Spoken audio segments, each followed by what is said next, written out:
بسم اللہ الرحمن الرحیم الحمدللہ رب العالمین لا الہ الا اللہ محمد رسول اللہ علی و ابناؤہ المعصومون حجج اللہ و اولیاء اللہ۔ آج آپ کے سامنے دور حاضر میں پیش آنے والی ایک سازش، ایک فتنے کے بارے میں بیان کرنا مقصود ہے۔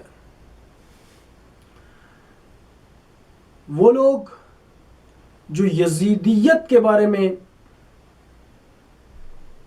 گفتگو کر رہے ہیں اور اس کے لیے نعرے بازی کر رہے ہیں، ان کو جواب دینا مقصود ہے کہ آپ کس شخص کے بارے میں گفتگو کر رہے ہیں۔ حتیٰ کہ بعض کا خیال یزید کے بارے میں یہ ہے، یہ وہ لوگ ہیں کہ جو حقیقت سے غافل ہیں اور انہیں یہ بتایا گیا ہے کہ یزید مسلمان تھا اور سب مسلمان جنت میں جائیں گے، یزید بھی جنت میں جائے گا۔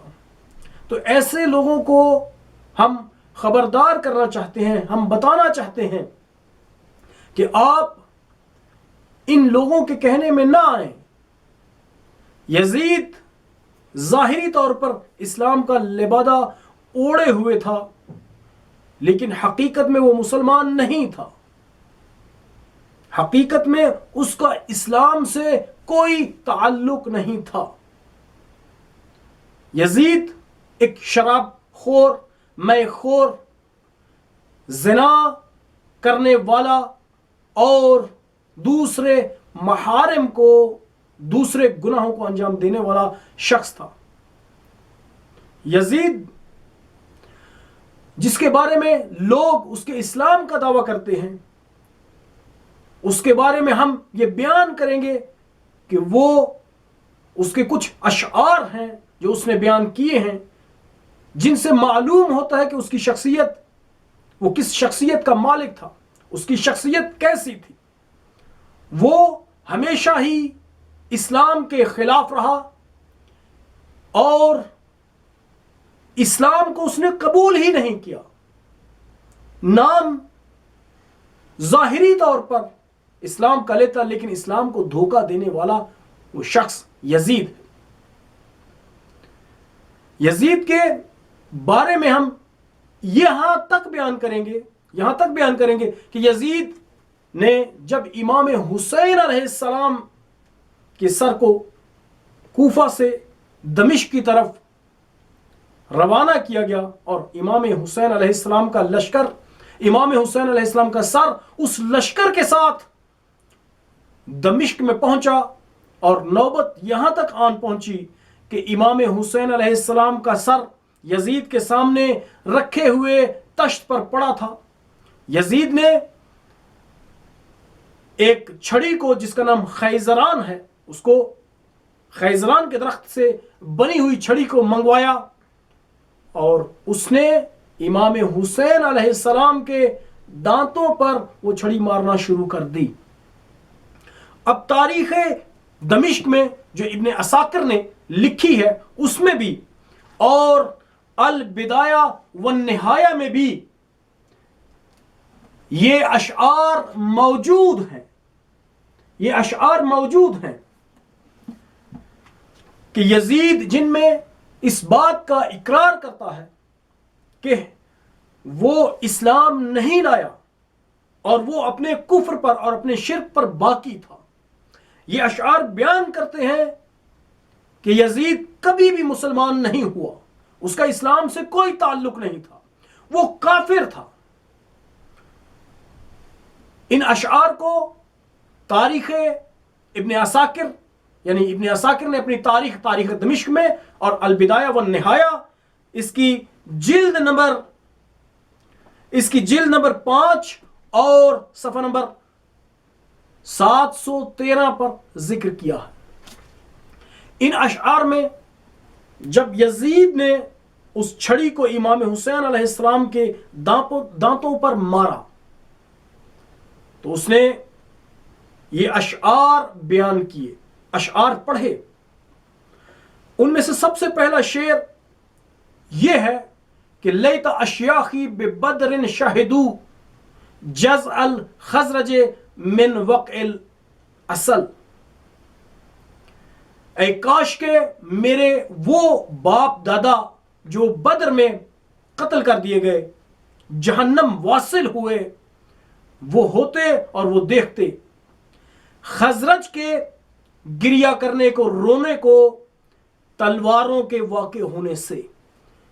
یعنی جیسے خزرجی جو ہیں رو رہے ہیں ان کو قتل کیے جانے کی وجہ سے، اگر آج میرے وہ بدر والے بزرگان زندہ ہوتے تو وہ یہ دیکھتے اور وہ کیا کہتے؟ لَأَحَلُّوا وَاسْتَحَلُّوا فَرَحًا قَالُوا یا یزید لا تشل، اور وہ آوازیں کستے، خوشی کرتے، اور وہ خوشی سے آوازیں کستے، خوشی کرتے، اور وہ کہتے اے یزید تیرے ہاتھ شل نہ ہوں، تو نے بہت اچھا کام کیا ہے. یہ کیا کام ہے؟ امام حسین علیہ السلام اور ان کے خاندان کو، یعنی خاندان نبوت کو قتل کرنا یزید کی نگاہ میں ایک اچھا فعل ہے، اچھا کام ہے. اور وہ کہتا ہے کہ کاش کہ میرے بدر والے بزرگان زندہ ہوتے تو جو میں نے کارنامہ کیا ہے وہ اس سے بہت ہی خوش ہوتے اور ان کی خوشی کی کوئی انتہا نہ ہوتی. اب آگے بڑھ کر تیسرے شعر میں وہ یہ کہتا ہے قد قتلنا القرم من ساداتہم وعدلناہ ببدر فاعتدل، ہم نے بنی ہاشم میں ان کے سرداروں کو قتل کیا، ان کے سادات سے سردار کو قتل کیا، وعدلناہ، اور ہم نے مساوی کر دیا بدر کا بدلہ، اور یہ مساوی ہو گیا ہے. یزید جو ظاہری طور پر اسلام کا لبادہ اوڑے ہوئے تھا، اس نے دل میں کفر اختیار کر رکھا تھا خاندان نبوت کے ساتھ، اور وہ کہتا ہے کہ امام حسین علیہ السلام کو شہید کرنے کے بعد کہ آج ہم نے وہ بدر کا بدلہ لے لیا ہے.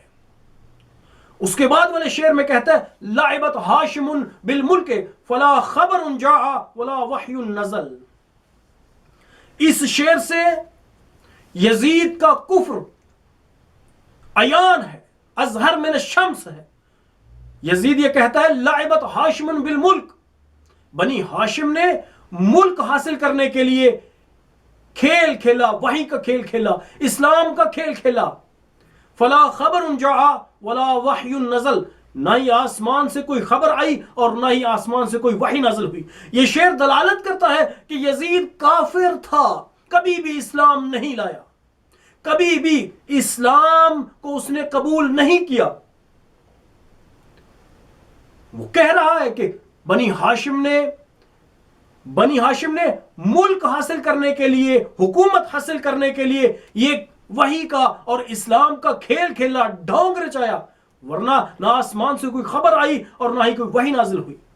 اس کے بعد یہ کہتا ہے لست من خندف ان لم انتقم من بنی احمد ما کان فعل، کہ میں خندف کی اولاد سے نہ ہوں. خندف ایک عورت کا نام ہے کہ جو یزید کے آباء و اجداد میں گزری ہے. اس نے کہا کہ میں خندف کی اولاد سے نہ ہوں، اگر میں آل احمد سے، اولاد احمد سے جو انہوں نے بدر میں کیا اس کا بدلہ نہ لوں. یزید ہمیشہ ہی آل رسول کی دشمنی میں مگن رہا، اس دشمنی میں پروان چڑھا، اس دشمنی میں پیدا ہوا، اس دشمنی میں جیتا رہا، اور جب تک کربلا کا واقعہ نہ ہوا اس نے اس دشمنی کو عیان نہیں کیا.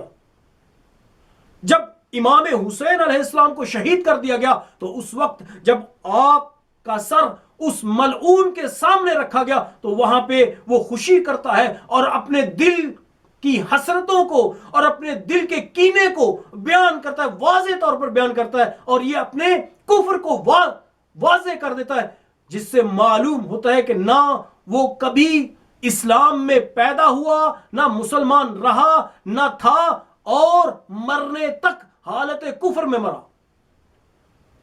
وہ لوگ جو یہ کہتے ہیں کہ مسلمان تھا، ان اشعار سے یزید کا کفر ظاہر ہے۔ جب اس کے اسلام کو ثابت کریں گے تو بعد میں بات ہوگی جنت میں جانے یا نہ جانے کی۔ وصلی اللہ علی سیدنا محمد وآلہ الطیبین الطاہرین۔